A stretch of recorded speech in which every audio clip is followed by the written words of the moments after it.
Ethiopia's Prime Minister Abiy Ahmed says focus now shifts to reconstructing Tigray region after claiming victory.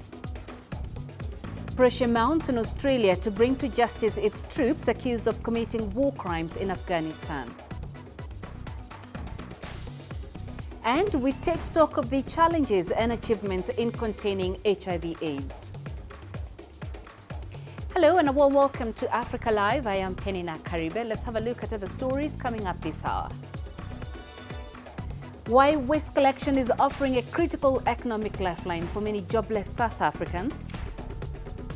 And in sports, Kung Fu's popularity on the rise amongst young people in Tanzania. Okay, so we begin in Ethiopia, where Prime Minister Abiy Ahmed has said the rehabilitation and reconstruction of Tigray is the next step. The Prime Minister announced the end of a military offensive in the northern region against a local political faction. Addressing Parliament on Monday, Abiy said the task of bringing culprits of the conflict to face justice is now on. Here's CGTN's Grim Chala with more. 3 weeks after the beginning of the law enforcement mission, and days after the fall of the latest stronghold of TPLF, Mekelle City, Prime Minister Abiy Ahmed told MPs the next job focuses on rehabilitating the affected citizens, returning refugees back to their homes, and reconstructing the war-ravaged infrastructure of the region. Our next job is reconstructing the Tigray region. The people of Tigray have passed through a lot of hardships before, and the region survives on relief. We have a little over 30,000 refugees in Sudan, according to reports. And as you know, we have seen the return of millions of IDPs back to their homes. Therefore, this will be an easy job for us to do.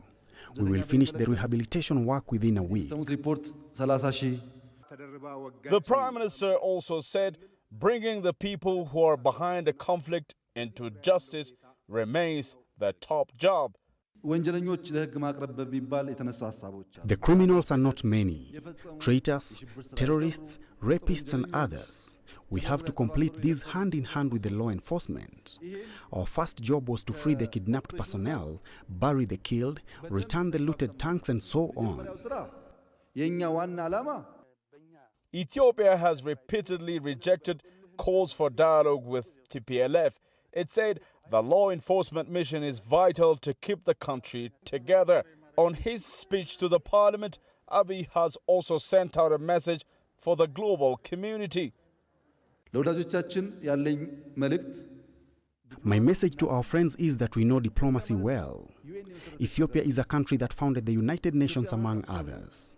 Ethiopia is also a founding member of the African Union. No one can lecture us about diplomacy and multilateralism. We are known for generations for practicing peace and dialogue. We have served the world with peacekeeping missions in Korea and many other African states, just to mention a few.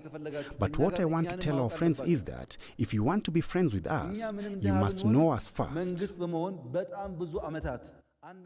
Prime Minister Abiy Ahmed has thanked neighboring states of Sudan, Kenya, Eritrea, South Sudan and Somalia for their optimism and support over the last 3 weeks. Though means of communication remains largely cut off in the region, the Tigray regional leadership is said to have vowed to continue fighting the Ethiopian army. Many even fear the regional force could choose guerrilla warfare as a strategy next. Many say Ethiopia's conflict situation must be managed before it has a serious spillover effect of the region. Grumchala, CGTN, Addis Ababa, Ethiopia. And Grum Chala is live for us now from Addis Ababa. For more on this, Grum, the Ethiopian Prime Minister says rehabilitation and reconstruction in the Tigray region is next after government forces marched on Mekelle. What more can you tell us about this? Penina, as you've said, the Prime Minister there as well, and from the beginning, the plan was to do this, bring those people who have been evicted from their homes due to the ongoing crisis in Ethiopia, in the northern part of it, and the war over the last 3 weeks. And as you know, thousands, to be more specific, 30 to 40,000 people are still in Sudan, fearing for their lives and looking for shelter and security. So the government is planning to return these people back. And as per the outline of the government, the Prime Minister, the work of rehabilitation and reconstruction should be the focus and the priority at the moment. Now, today we have heard from authorities and also local media is reporting it that some people who are IDPs, who are internally displaced, who have been in the jungles and on the mountains, away from their villages because of the war, are already returning to their localities, their homes and their villages. The Ethiopian National Defense Force is said to provide them with the necessary basic amenities, including health facilities, shelter, and other things. So in the next few days, we're also expecting that, as per the promise of the Prime Minister, by the way, it's going to take them a week to return those people in Sudan who are willingly coming back to the country to rehabilitate them. So work has already started according to the government, and it will continue in the coming few weeks as well. But the Tigray leadership group says the fight is still on. What is the situation on the ground, and is the security of residents in Tigray assured? Well, the TPLF leadership, from different sources that we are hearing, says that it is vowing to continue fighting on against the Ethiopian National Defense Force. They even call them aggressors, and they are taking away the constitutional rights unconstitutionally by aggressing the Tigray regional state. Now, there's no way so far to verify this information from the Tigray leadership themselves, as the communication is largely cut off at the moment, as it's been over the last 3 weeks.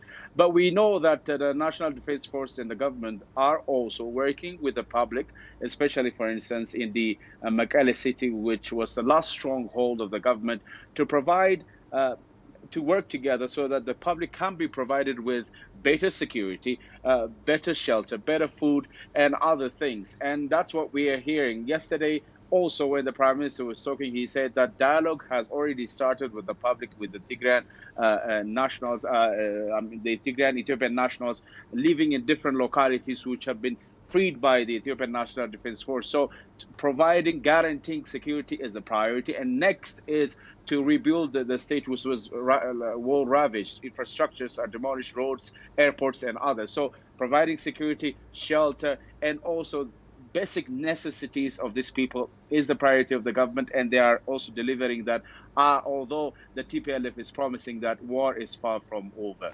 So, Girum, what kind of assistance will be extended to refugees who fled to neighboring Sudan once they return home? So, a week ago, if you remember, the government has said that because it is controlling most of the areas, when the towns like Aksum, Adwa, and others were falling in the hands of the National Defense Force, they have sent out messages, calls for the people who went out of the country fearing for their lives because of the war, the ongoing war by then, saying that now you can return to your localities as we are in control and we can guarantee your peace. So one of the things that the Ethiopian government is promising for the refugees who are now in Sudanese camps is security. The security situation of the country was the one reason why these people left their localities looking for a better place to hide themselves and their families. So the government is saying now you can be guaranteed that the National Defense Force can do that for you. And the next and the most important thing is whatever food, water, or shelters that is needed, even makeshift camps are said to be being built at the moment in 4 locations, Penina, according to government source, so that these people can be rehabilitated before they return to their localities. And the last and the most important one is a long-term rehabilitation work for those farmers who have been evicted from their areas, their lands were taken, or even they lost their products. They are going to help them for a long time. That's what the government is promising. But they are saying that work cannot be done alone by the government, the peace ministry itself. It should also be done in collaboration with the UN agencies like UNHCR and UN OSHA as well. So this is what the government is promising. But this also depends on the people who are in Sudan who wish to return their home, because nobody can push them to go back to their countries, Penina. All right, Girum, we appreciate that update. Thank you. Girum Chala live in Addis Ababa. Meanwhile, the UN has also raised concerns over the situation in Tigray. Envoys sent to Ethiopia have been updating the UN Secretary General of the situation on the ground. The UN says immediate humanitarian access is needed to reach people in Mekelle and Tigray. The Secretary General expressed his grave concern over the consequences of the Ethiopian conflict to the civilian population over the spread of hate speech and reports of ethnic profiling. The Secretary General expressed the UN's full support for the African Union initiative led by President Ramaphosa. The Secretary General also said that Ethiopia needed a true reconciliation without discrimination, where we are reporting now that 45,500 people, most of them children, have fled to Sudan from Tigray and other places of Ethiopia. Even before the recent fighting began, civilians in Mekelle, which is home to nearly 500,000 people, had endured weeks of fuel, cash, and basic commodity shortages. Civilian infrastructure had also been damaged. Our humanitarian colleagues have received reports of critical shortages of medical supplies in Mekelle and across Tigray. China has called on Australia to bring to justice Australian troops accused of committing war crimes in Afghanistan. Australia has been criticized by some nations after the release of the official Brereton report. The report says credible evidence has been found that Australia's special forces murdered 39 Afghan civilians and prisoners between 2005 and 2016, including children. China's Foreign Ministry spokesperson Zhao Lijian condemned the alleged war crimes in a tweet on Monday that was accompanied by a digital illustration depicting an Australian soldier holding a knife to an Afghan child's throat. The image was created by a Chinese artist named Wu Lin. Australian Prime Minister Scott Morrison has slammed the post as repugnant, adding that China should be ashamed and demanding an apology. But Chinese Foreign Ministry spokesperson Hua Chunying responded that it is Australia that should be ashamed. The details disclosed in the report are shocking and chilling, including the roundup of adult men and boys before shooting them or cutting their throats. 2 of 14-year-old boys' throats were slit, and their bodies placed in bags and dropped in the river. In addition, the recruits were required to shoot and kill prisoners for training. The Australian side is responding strongly to my colleague's personal tweet. Are they saying it's reasonable for the Australian soldiers to kill Afghan innocent civilians, while it is unreasonable to condemn such brutal crimes? The lives of the Afghan people are also lives. What the Australian government should do is to reflect deeply, bring the perpetrators to justice, make a formal apology to the Afghan people, and solemnly promise to the international community that these terrible crimes will never be committed again. At the centre of the matter is a report by Australian judge Paul Brereton. He found credible evidence that 25 Australian Special Forces soldiers killed 39 civilians in Afghanistan. Here are the details. Prisoners shot to achieve the first kill. 14-year-olds searched, throats slit. Others shot in the head and bodies thrown in the river. Not even women and children were spared as they ran for safety. These are some of the damning findings of a 4-year investigation by the Australian Defence Force, led by Major General Justice Paul Brereton. He and his team reviewed more than 20,000 documents and interviewed 423 witnesses. The report finds credible evidence of 25 Australian elite soldiers unlawfully killing 39 people in 23 incidents during the Afghan War. The probe gives details of the alleged atrocities committed by the Australian Army in Afghanistan. Junior soldiers were required by their patrol commanders to shoot a prisoner in order to achieve the soldier's first kill, a practice known as blooding. After the killings, the bodies were planted with phones and weapons called throwdowns, and a cover story would be created to deflect scrutiny from the soldiers. The investigation also mentions specific incidents. In 2012, a soldier shot dead an unarmed Afghan who was under their custody. In this case, the soldier was ordered by his senior to pull the trigger. In another incident, the forces saw 2 14-year-old boys whom they decided might be Taliban sympathizers. They stopped, searched the boys, and slit their throats. The bodies were put in a bag and thrown into a nearby river, which the report says was not an isolated case. The Special Forces would also cordon off whole villages, taking men to guest houses. There, they would be tied up and tortured, sometimes for days.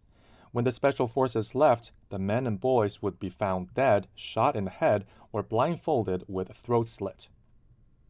In the past, Australian media, led by ABC News, have also reported evidence of alleged war crimes in Afghanistan. They're totally compliant. Mate, I was more worried about getting shot. Getting shot while he's swinging his weapon around. Bullshit. I'm not happy with it. One of the engineers, they're going, yeah, that happened. He just took him in the corner and shot him. But the report gives a clean record to the senior ranks of the special forces, saying they didn't know anything about the alleged mass murders their subordinates were conducting for years. Days after the probe was released, notices were sent to 13 serving Special Air Service Regiment soldiers. In his report, the defense chief had also recommended stripping military honors for special forces that have served in Afghanistan. But Prime Minister Scott Morrison has not approved the proposal yet. You're watching Africa Live. Let's take a short break. Coming up, we take stock of the challenges and achievements in containing HIV/AIDS, and why waste collection is offering a critical economic lifeline for many jobless South Africans.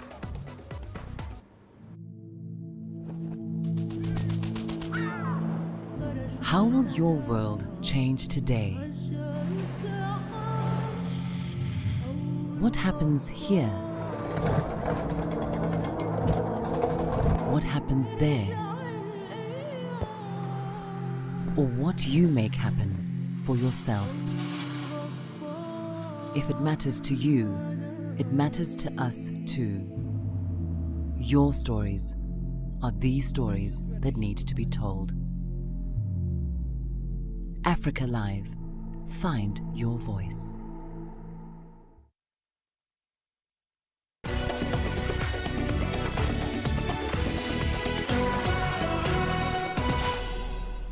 Today is World AIDS Day, a day dedicated to raising awareness of HIV and AIDS. An annual report by the United Nations found some positive trends, but it warns the coronavirus pandemic could reverse some progress made. Timothy Ulrich has more. A deadly disease emerging, infecting millions, seemingly out of nowhere. There was the sense of the mystery, the sense of fear, a definite prejudice rising, a definite exclusionary attitude.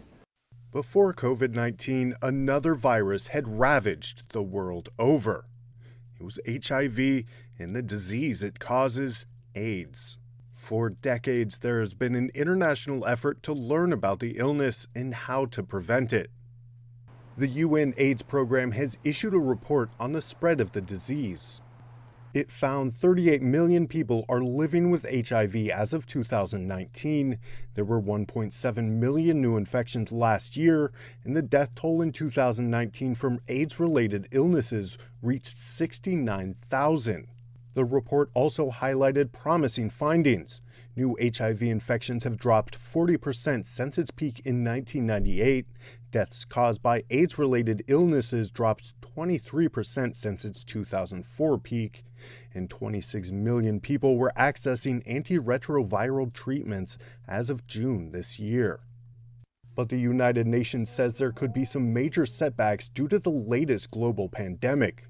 The UN AIDS report also warns there could be an increase in HIV infections due to COVID-19. Achim Steiner, the UN Development Program Administrator, says the coronavirus is now threatening to reverse this hard-won progress. Another UN AIDS report published earlier this year outlined other challenges that remain. It found new infections since 2010 decreased by 38% in Eastern and Southern Africa, the region hardest hit by HIV and AIDS. But it also found cases in Eastern Europe and Central Asia jumped 72% in that same period, meaning despite massive efforts to stem the tide of HIV in Africa, it's cropping up elsewhere.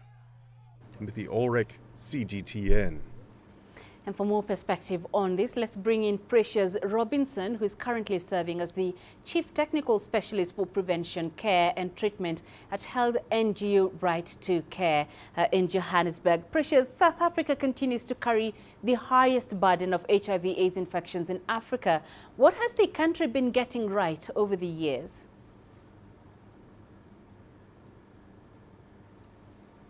Thank you very much, and good day to your viewers.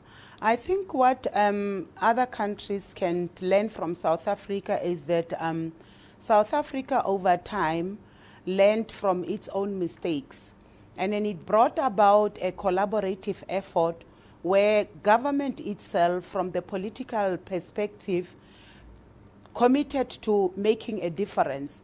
They then came on board and changed how their policies were addressing issues of HIV.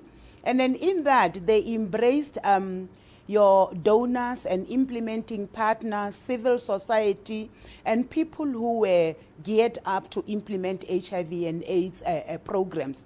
The donors and implementing partners like Right to Care were then given an opportunity to support government efforts to deal with HIV and AIDS.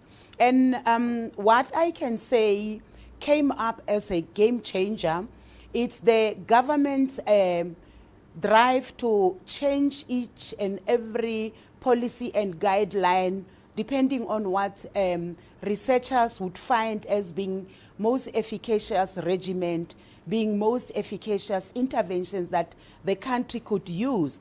And with the buy-in from government and the commitment financially and with other resources, South Africa saw itself getting the biggest program, putting a lot of people on treatment and driving a lot of HIV and AIDS prevention interventions. And Precious, what challenges exist, especially with regards to ensuring there's adequate supply and access to ARVs?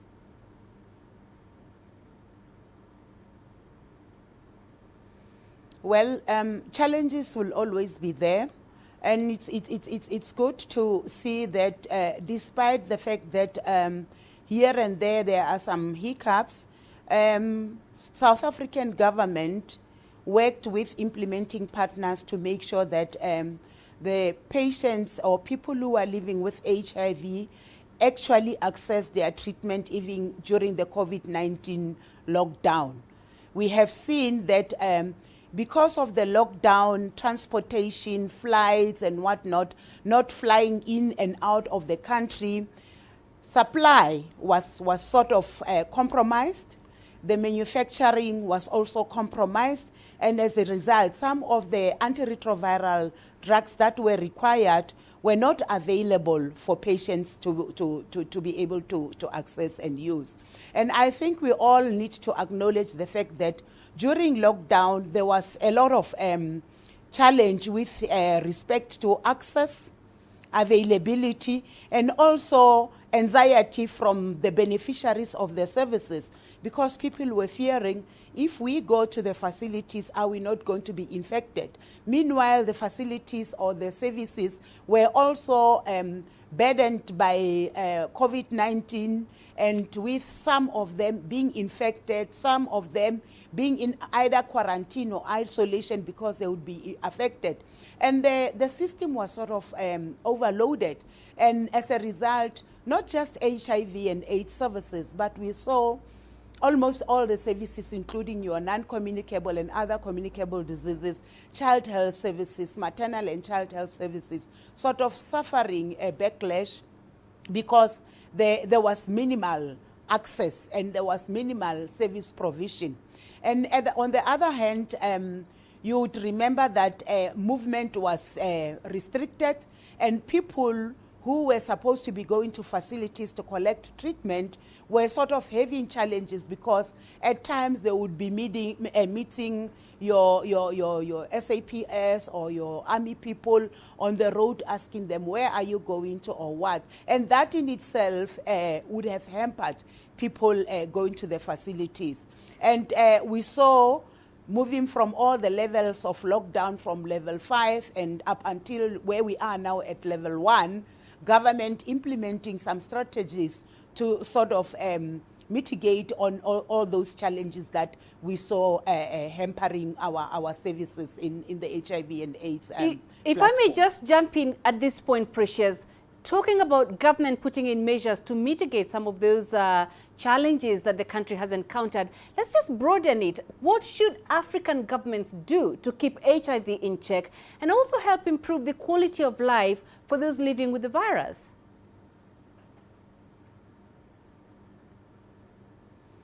I think we all need to acknowledge that COVID-19 has taught us lessons.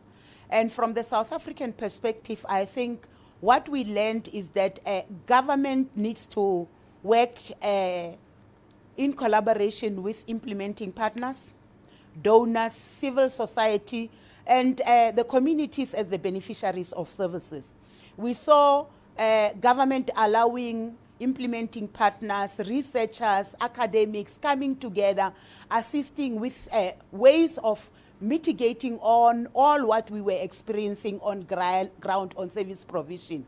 And implementing partners like Right to Care, funded by USAID, came with innovations. I mean, in each and every pandemic or any situation, you have to have a way out. You have to have a mitigating factor that will be able to assist you in coming out of the situation that you are in.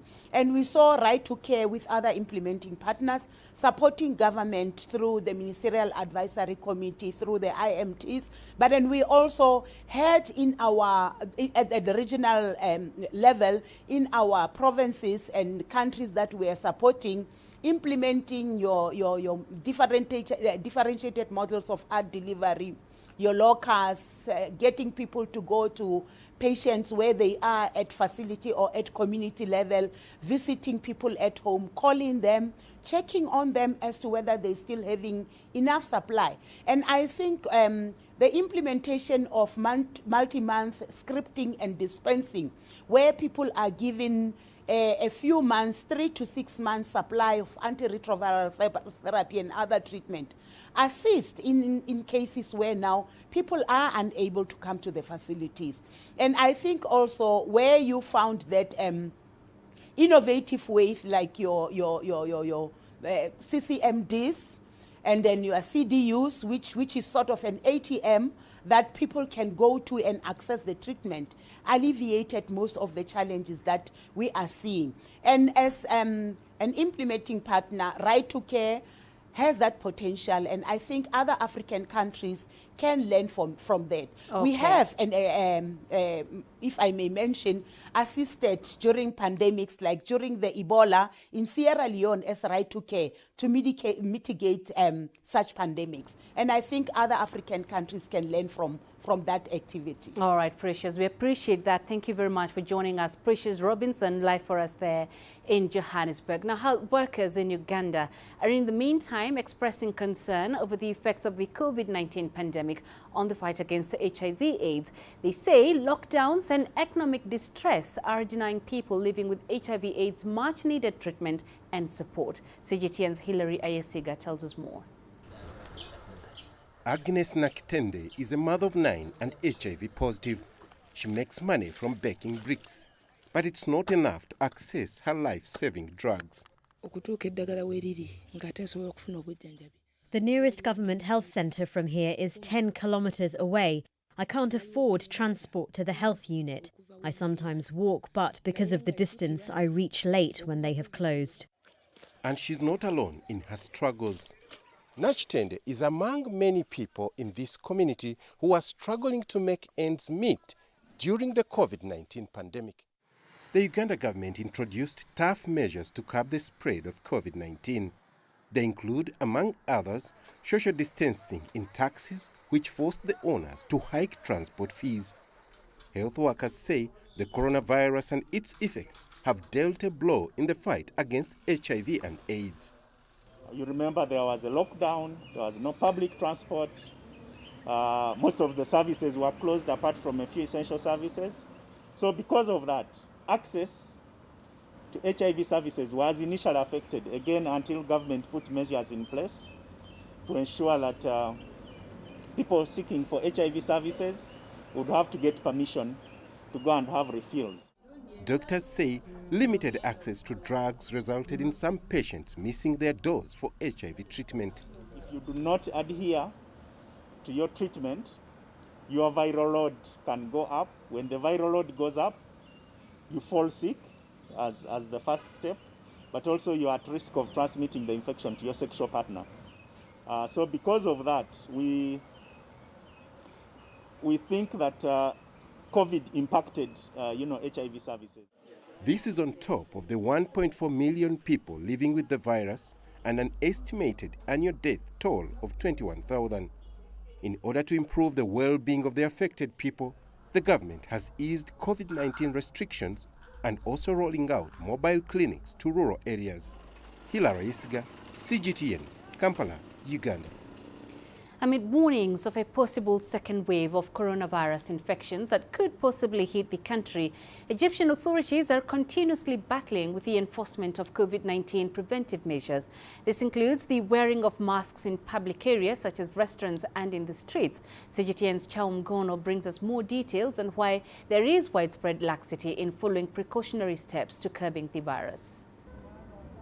In many of the capital's busy areas, official warnings about a possible second wave of COVID-19 infections in Egypt are often ignored. No one really follows the rule of staying 1 or 2 meters apart and things like that. You will find 4 or 5 people sitting on one table, but they are talking business, so I can't tell them to move apart. Sometimes I will tell them to sit apart. If they abide by that, they do. If they don't, then there's nothing I can do, because I make my living from what they pay, all those 5 people. Authorities have been tasked with strictly enforcing rules and continuously urging the public to adhere to health and safety measures. Those who don't follow the rules could be fined up to $255. People follow the rules to some degree. While there are many that follow the rules, there are others who don't care. I don't understand why, given that it is a dangerous disease, so people should be more disciplined. People are honestly wearing their masks because they're worried about fines. That's it. Everyone keeps their masks in their pockets, and once the policeman comes by, or if they stop at a checkpoint, they wear it. But people on the inside are not worried about this. The number of officially confirmed infections in Egypt may not be wholly representative. PCR testing is limited and private test results are excluded. The government says it's hesitant to impose a full lockdown, citing the economic impact. Egypt has injected a stimulus package of about $6.4 billion to support its various sectors. Daniel Arap Moy, CGTN. Apologies indeed for that, Daniel Arap Moy and not Chaum Gono.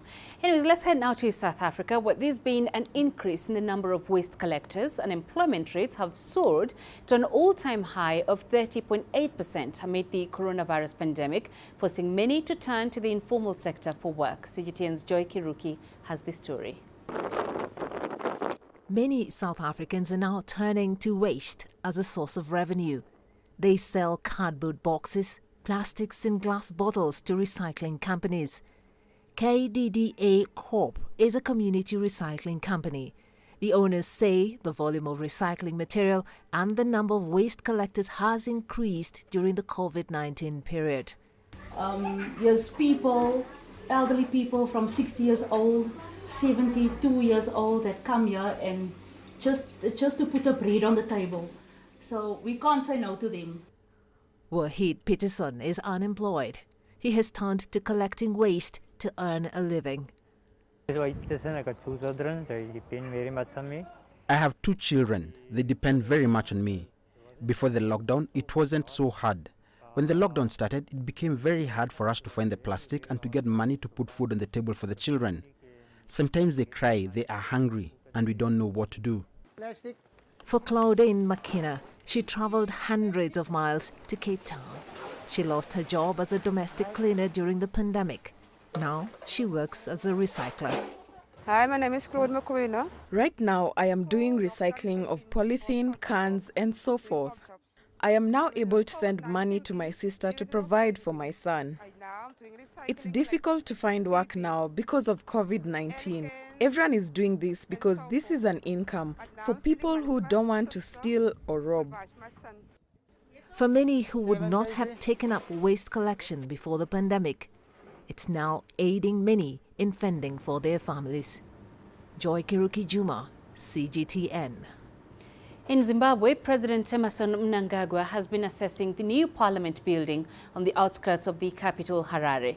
The state-of-the-art building is being constructed through a grant provided by the Chinese government. China's Shanghai Construction Group is constructing the building. It has a seating capacity of 650, and that is 500 more than the current parliament built during the colonial era. Construction of the building was expected to be completed by March next year, but the COVID-19 pandemic has slowed progress. It is now due for completion in September of the same year.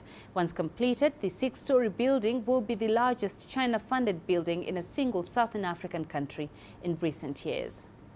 There's been tremendous progress and achievement in terms of construction and finishing. I'm sure the constraint came around as a result of COVID-19. I'm sure that they've been far advanced than where we are now, but arrangements have been made that the technicians were out of the country to come back. And I believe that from next year, again, the construction will be in full pace.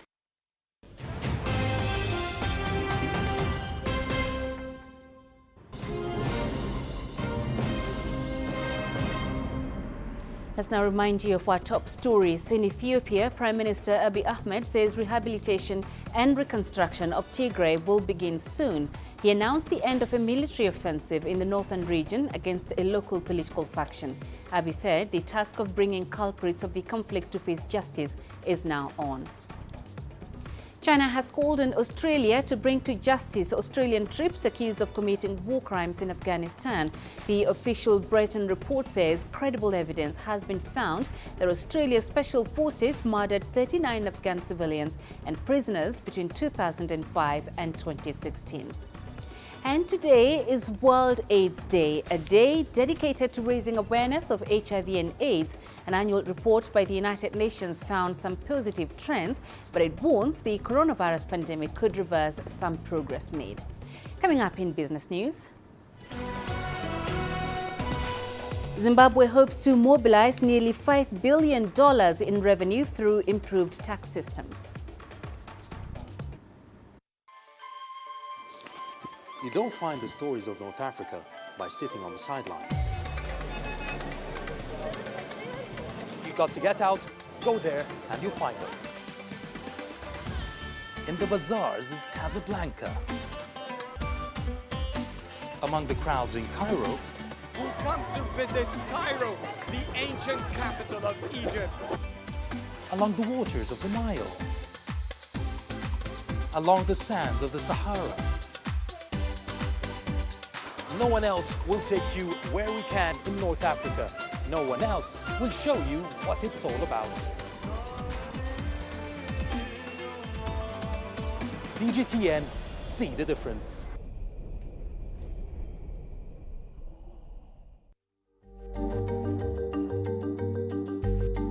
Africa Live. Find your voice.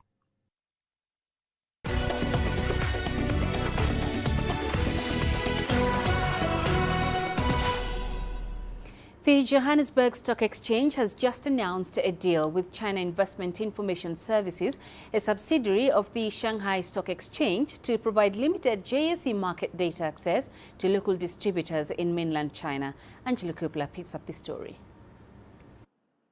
The deal forms part of the JSE's long-term focus to grow and deepen the local market by attracting new clients to trade and invest in the country. So this is really all about the flow of data is our current step. And the main driver for this step is to get our real-time trading data on screens, on terminals in mainland China. We push our data from Joburg through to Hong Kong, they carry through to Shanghai, and then they use their distribution network and contract directly with some local vendors.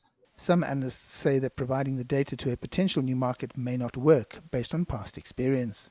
From our perspective, it's a huge deal, right? Our little market, suddenly Chinese investors discover South Africa, and they can overwhelm us. Here's the flip side. think of it as someone in Asia, think of it as someone in China. Now there's this little emerging market you've never really heard of. The big stocks, 10 cent. Yeah, 10 cent. I got that here at home.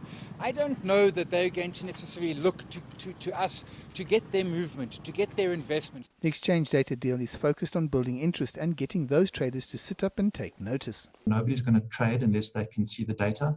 And ultimately, nobody's going to want to pay for the data unless there's a trading use case behind that. So the approach we're taking is really to lay the piping and the contract groundwork to get the data in play. The data flow may have a positive impact when it comes to institutional investors into South Africa. We might see some fund manager traffic coming in. That absolutely, nice and easy for them. That might help something. How much it's going to flow, I don't think it's going to be significant. Times are tight everywhere in South Africa. Even the JSE is looking for new business opportunities to attract more interest so more trade can be done. I'm Angelo Coppola for CGTN in Johannesburg, South Africa. Nigeria's central bank devalued the naira at one of its currency auctions. The weakening comes after Governor Godwin Emefiele announced last month that the bank plans to unify its multiple exchange rates to improve the transparency of its currency management system. At an auction for importers on Friday, the central bank asked that bids for foreign exchange be made at 380 naira per dollar, compared with 360 previously. The bank previously devalued the currency in March when it adjusted the official peg against the dollar to 360 from 307. The NAFEX, which acts as a spot rate for the naira, has been relatively stable around 388 per dollar since mid-May, following a recovery in oil prices. Meanwhile, Zimbabwe's government has ruled out adopting the US dollar as its default lender its default tender again, saying it won't repeat its past mistake of abandoning the local currency. Finance Minister Mthuli Ncube last week presented a budget that targets spending of $5.2 billion next year, with a deficit of $44.5 million. The economy is expected to rebound and expand 7.4% in 2021 after contracting 4.1% this year. Zimbabwe reintroduced its own currency last year after a 10-year hiatus caused by the scrapping of the Zimbabwe dollar in 2009, following a bout of hyperinflation. The country used multiple foreign currencies during this period, with the greenback as the main unit of reference. And still in Zimbabwe, Finance Minister is planning to mobilize about $4.9 billion in revenues over the next 2 years by widening the tax base and improving the efficiency of its tax systems. The Southern African nation has limited scope for external borrowing and has been tackling leakage challenges in revenue collections. Here's CGTN's Farai Mokutuya with more details from Harare. Presenting his 2021 national budget to Parliament, Professor Mthuli Ncube announced a $30 monthly tax for the bulging informal sector.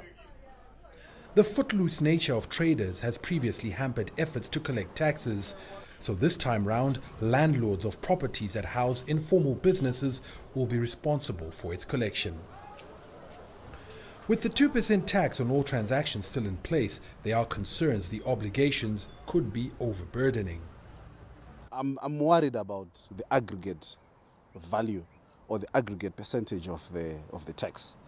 How is it going to look like when you've effected all these other taxes in addition to the transactional tax that is already in existence? Because if it's too much, there'll be a lot of defaulting.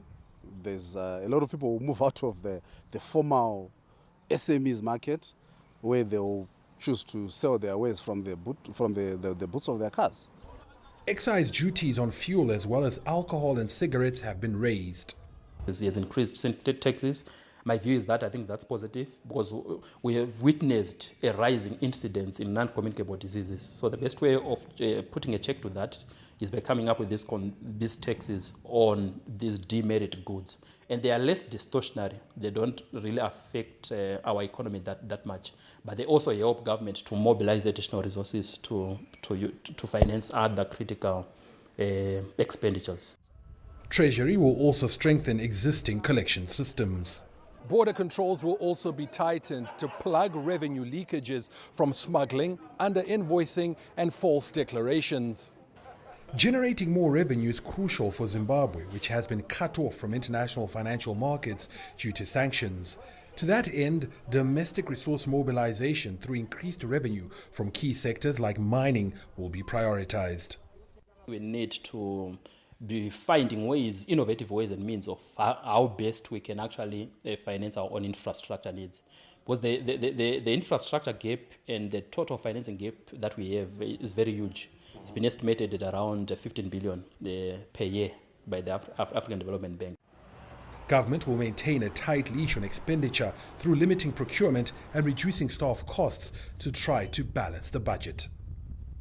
Farai Mwakutuya, CGTN, Harare, Zimbabwe. You're watching Africa Live. Let's take a quick break. Straight ahead. 1 month's fight to preserve Tunisia's oldest bookshop threatened by changing preferences and technology. The greatest journeys, the greatest sights, the greatest adventures. Here in Qanater, this weir allows the locals to walk on water. We're far more than just TV news.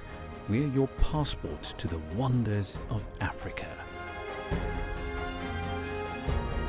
To bring you stories of struggle, survival and hope.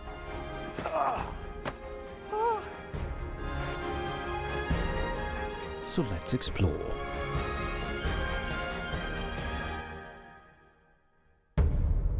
CGTN. See the difference.